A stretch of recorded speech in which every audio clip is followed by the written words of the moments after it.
দিয়া মুড়ি মাখবে, বুঝছো?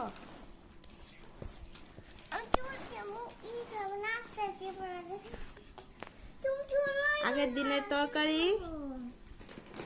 টমেটো পেঁয়াজ দিয়া মুড়ি মাখা। এই যে এই দুই লোকের অবস্থা। হ্যাঁ, এখনই যুদ্ধে যাইতে রেডি, এমন একটা অবস্থা।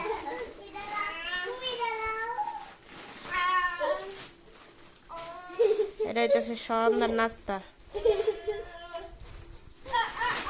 এত ঠান্ডা লাগছে। লন চানাচুরের লন সবই এলো গিয়া খাই আমরা। চাষি শাশুড়ি দিয়া কাজ করাইতেছি, ঠান্ডা লাগছে। আর এই যে দুই বিলাই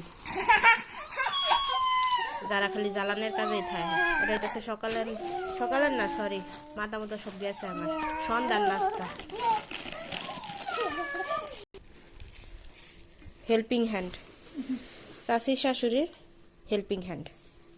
কত কষ্টের পরে যে এই দুইটা হেল্পিং হ্যান্ড পাওয়া গেছে। হ্যাঁ, কেউ এমনি করে মুড়ি মাখায়া খাইছেন, খায়া দেখেন অনেক মজা। ঝোল দিয়া, চানাচুর দিয়া তো সবসময় খাওয়াই হয়, পারি না মামার মতো মুড়ি মাখা ট্রাই করা। আর আমার চাচি শাশুড়ির হাতের খাবার সুবহানাল্লাহ। যে খাইতে চান খালি চলে আসেন আমাদের বাড়িতে। মুড়ি কিন্তু কম আছে, সমস্যা নেই, দোকান থেকে নিয়ে আসবো।